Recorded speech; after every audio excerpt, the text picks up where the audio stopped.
3-on-3 hockey listeners, it's time we have a talk.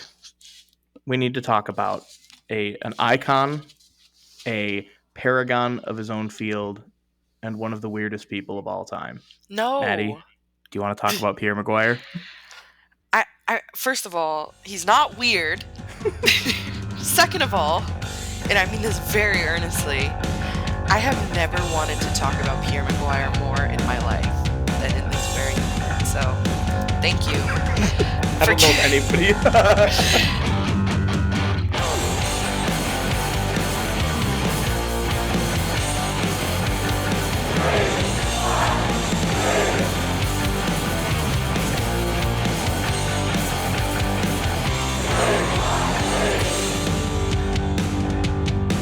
For context, originally I was just going to add a little tidbit in another episode, and then I got really inspired by Pierre McGuire, so now we're just doing our own little mini episode. And I opened up the show notes, and usually our show notes page is 1 or 2 pages, maybe 1.5 pages at most. I open it up, and the first page and a half is just lore dump on Pierre McGuire. There's a picture of young Pierre. There's like facts that I would have never have known in my life. There's bolded letters. There's underlined quotes. Let me tell them. Break it down for us. Okay, for the record, again, going back on the record, so my thesis here, and I'm considering taking this to some scientific journals, but it's the case about bald discrimination. And wait, in and of itself, it sounds kind of funny, right? Kind of sounds like a joke. Everybody throughout his whole life, you'll say Pierre McGuire, and the next thing that person says is penis head. And the farther you dig into that penis head, the more filled with blood it becomes. And not only is Pierre a penis head, he is one of the coolest penis heads. He's your penis head. He's my penis head. He's North America's penis head. Can I tell you my only impression of Pierre McGuire that I have? And I don't know if this is relevant. It can become relevant because I now know everything there is to know about him. Anytime there's an NBC broadcast on, and okay, boomer, and Pierre's favorite player was on, yeah, he always had the most unique facts in the world about Sidney Crosby. Yep. I swear to God, this man could tell you what Sidney Crosby ate for lunch on February 12th, 2007. Yeah. And how many points he scored that night. Because he has like a lexicon of facts about Crosby. Yeah. And nobody else. He's obsessed. I mean, I'm definitely a homer for him now, but I feel like Pierre was part of my childhood in a way that, like, I don't know. What's the guy who's inside and you like paint with him and he's all happy? Bob Ross. Mr. Rogers. That's Mr. Rogers. There's a different. Mr. Rogers. Anyway, both of those guys, like, they have the same sort of place in my heart as Pierre, and I feel like he, yes, sucks Crosby's dick, metaphorically, but he also doesn't discriminate against other dicks. You know, it's not the only dick he's sucking, if you know what I mean. Like, progressive king. Yeah, he knows a lot about a lot of things, because let me tell you why. But there's a lot of layers, so I gotta open this can up in a controlled way, because sometimes I just spit out information and there's no timeline. So we call that a lore dump here. Okay, then I'll start, because the whole reason I got down this rabbit hole is because, one, my new Twitter profile picture is him as a robot. But I was like, what the fuck is Pierre up to? So we know him and love him as being Between the Glass on NBC, right? Well, me and you probably, and people our age. So I was like, what is that man up to? Wait, so he's the robot from Shark Boy and Lava Girl. He's George Lopez, like the giant. Remember, we were trying to represent we stand all the bridges. He has every North American element: mom, dad, and Mario Lopez. The perfect family. Okay, anyway, he works for Sportsnet now, and he was the senior vice president of player development for the Senators. I was like, okay, King, kind of weird flex. So I was like, okay, I miss you. So then that's how it started, right? And then the more I read about this guy, I was like, he was a fucking Chad. And in my mind, I didn't actually. I don't know how old he is. I think he's like 61. Um, He's got the ass of a 22-year-old. but I was. But I looked up old pictures of him, and he has always looked like a dweeb. Like, this is the thing, and I'll tell you more about how cool he was. And I feel like he could have made it even in another crazy path if he had hair, because people didn't see the full potential in him that I now see in him. So You traveled through time and you have like the big beard and you're like, I need to tell you all about Pierre. What year is it? that's exactly how I feel. I feel crazy, dude. Okay. So to start his Chad career, this is what he did in college. So he went and he played college hockey. He was the quarterback of the football team, and he pitched on the baseball team all at the same time. He's like Bo Jackson. Yeah, well, let's not get carried away. But I was like, okay, that's impressive. So then he finished school. He studied English. Very cute, very little guy of him. And after he finished school, he's like, all right, I need to go find myself in the Netherlands. And he like played hockey in the Netherlands for a year, just like randomly. It's like, okay, that's fucking cool. So after he went to Europe, he tried out for an NHL team. He's just like living his life. He's like, you know what I should do? I should just try out for an NHL team. Yeah, see what happens. See what happens. So he tried out for the Devils. He didn't make it. I don't know if he was bald at this point yet, but that might be an influencing factor. So he didn't make it into the NHL. This is what he does instead. He goes back to become a substitute teacher for high school, and he like substitutes in school for PE, math, English, and then like on the side he started coaching at like another school. And then this dude named Steve Sterling ended up later being the coach of the Islanders.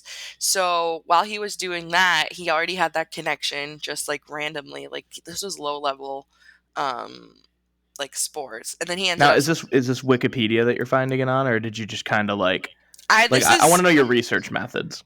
Wikipedia was my main resource. But then Banger. there were some side quests on that. But I'm just trying to like keep all the characters at play. So he knew that guy from coaching, but then it's relevant for later in the lore. And then later he moves to this school called St. Lawrence University. And then coincidentally, this is where it gets weird. Coincidentally, that's where Scotty Bowman's daughter went to school. So he would always run into Scotty Bowman just randomly. He's like, yo, what's up? And then we're at St. Lawrence. So a little bit later, Bowman becomes the director of player development and recruitment for the Pens in 1990. And he's like, yo, Pierre, you want a job? And then Pierre becomes a special assignment scout. And then the next year, Bowman gets promoted to interim head coach, and he still loves Pierre. Like, he's like, yo, Pierre's my ride or die. And he's like, Pierre, you're now assistant coach of the fucking Pittsburgh Penguins. And then the Pens win the Knicks Cup, or they win the Cup the next year in 1992.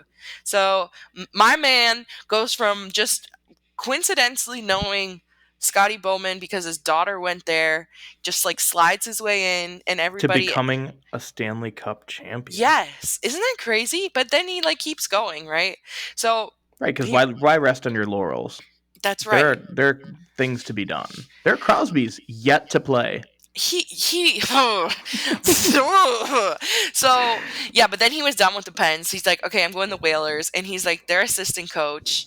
And then he just like, you know what? I want a new path. I want to be the fucking GM. So he goes from assistant coach to GM. He wants to try every fucking hat. Like there's nothing he can't do. He's a sub in school, lacrosse coach, GM. Like, does he sleep? I don't know how he does it. And the worst part is I think about all these cool things he does, and the only thing he's known for is like being called a penis head. Like nobody knows he did all this cool shit, right? So anyway, he gets named head coach of the Whalers because the old coach Paul Holmgren, he was so mad at his players. He's like, they're not giving me effort, and he was like, no morale. So just like that, our boy Pierre gets the head coach job because that guy quit. He's like, fuck this shit. Well, he didn't quit. He's like, I want to be the GM. So I guess back then it was just a thing where you can just swippity swappity between GM and coach. Like, oh, because Pierre did it. This fucking guy, Paul Holmgren, did it. I don't know if that was more common, but I have never heard of that in like modern NHL. Just coach, GM. Snip, snap, snip, snap. What can't he do? Yeah, anyway. He then is the youngest head coach in the NHL at 32. Fucking, I'm so impressed. He just keeps getting better. But then, Are you like? Are you a stan now? Do you I'm a stan? stan. No, seriously, I'm like a proud Pierre stan. Like, he is so cool. Who was the guy that? Oh, Doc Emmerich. Yeah, Doc and Doc Pierre always used to do Emmerich, the shows yeah. together, and you'd always hear like Pierre say something really weird, and Doc would go, "Okay, Pierre. All right. Anyway, let's get back to the game." Yeah, he's just has that like a little bit senile grandpa kind of vibe. Honestly, I think every broadcasting team needs to have like the level-headed guy and then like the really excited little guy. So like in our instance, we have like, Mickey Redmond is our excitable little guy, and then Ken can like rein him in. In this instance, Doc and Pierre. That's true. The Bruins don't have that. They just have like a guy who's a total psychopath.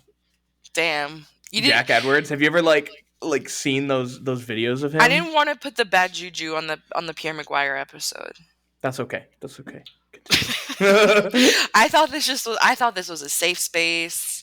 I came here to share my passion with a heart full of love for Pierre. And you bring that kind of evil.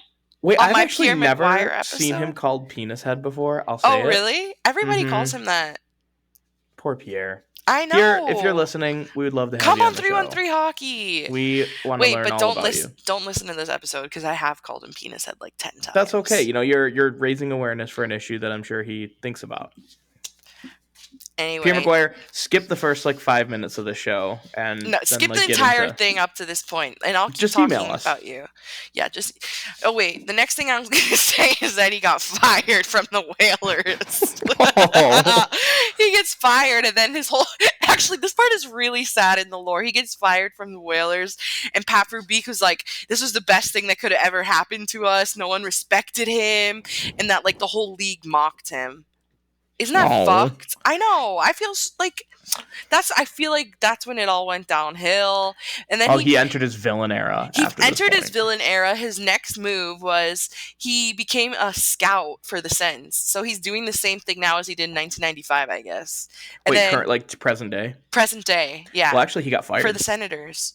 He had that job for under a year and then got canned. There you go. And honestly, I wish he would have stuck around longer because I really would have liked to see what he would do to blow up the Senators. Well, they're kind of doing it themselves, so he's not blowing them up. Honestly, the Sens are not bad. They're only sixth in the division, fifth in the division. They're still pretty bad. They're ahead of the Wings right now. Yeah, but that's not saying much, Stop bringing these other fuckers onto this episode. Let's talk more about Pierre. All right. Yeah, back to my dude, man. Anyway, so then once again, he ends up getting promoted to fucking assistant coach. So he was a scout with the Sens, and then the next year he became the assistant coach, and then he got axed again the same season. So it's rough. So then you know what he does after that? He goes down. He goes down to the ECHL as an inaugural coach for the Baton Rouge Kingfish. He had to sign a 3-year contract, but then he's like, I'm getting the fuck out of here, and started doing the radio broadcast for the Canadians. And Dude hung out in Baton Rouge for a week, and he's like, all right, I'm done. I'm good. That's crazy. Man, but it's just, wow. I know, he did all this cool shit. He's like Dos Equis, the most interesting man in the world. You know what he is? Knows. He's people talk about Shaq being versatile. Shaq? Like Shaquille O'Neal? Shaquille O'Neal. And, Shaq, sure, he did movies, he's done, Shaq does everything. Everything. Pierre McGuire is sort of the Shaq of the NHL, if you really think about it. No, because Pierre doesn't capitalize. All of this shit is so secret. I thought you were going to say because he isn't very good at the things that he's done. That's not... No, but I love... I could do a whole another mini episode about Shaq. I love Shaq. Remember, he was on my list of men who are good. That's right. And there was only 20 people on that list. There's an HBO documentary on Shaq that I was watching. Mm-hmm. And I wanted to learn about him. He's a little cocky, but I mean, good. He kind of has a right to be, given how he's played. Shaq can do whatever the fuck he wants. There is nothing that man can't do. Except for maybe fit in a small car. I think Pierre should get into DJing next. I think that would be really cool. Why DJing? I feel like if, he's so multifaceted in the hockey world, why doesn't he fix one of the things that needs fixing the most? DJing. Because I gotta say, a lot of times at these arenas, the music's pretty mid. DJ Chachi, if you're listening, come on the pod. DJ Chachi, you have a lot of questions to answer for. Come on our show. War crimes, even. Actually, if we are going to talk about DJ Chachi war crimes, one time he did he did a remix of "Lose Yourself" at the LCA, and it was the worst thing. I tweeted the mayor, I tweeted the governor, I tweeted the LCA. I said I want my money back. That's how bad it was. But I'm done. That's it. I didn't even want to bring that kind of fucking evil on this episode. That's okay. Let's have some closing thoughts on Pierre, though. Let's talk Closing about thoughts. What does the future hold for Pierre? Where does he go from here? I don't know, man. He can do whatever he wants. He splits his time between Quebec and like Connecticut. So I think it would be cool if they wind up like during an All-Star game getting like some celebrity coaches again. And then one of them's Pierre. I think Pierre would be really good at that. That's what he does. I know he would get fired by like the end of the second period, but like, you know. I love him though. He's giving little guy. He's kind of he's just a nice little guy. I would love to like just meet him. Like he just seems like an undercover like sleeper agent for a cool guy. You know that I will say, like, for all of the shit that people give Pierre, he knows more about hockey than I think anybody like ever will. Absolutely. He's done every fucking position. Mm-hmm. And even if you don't think he's done a perfect job at any of those, he's done them, and that's more than many people. Don't hate on him.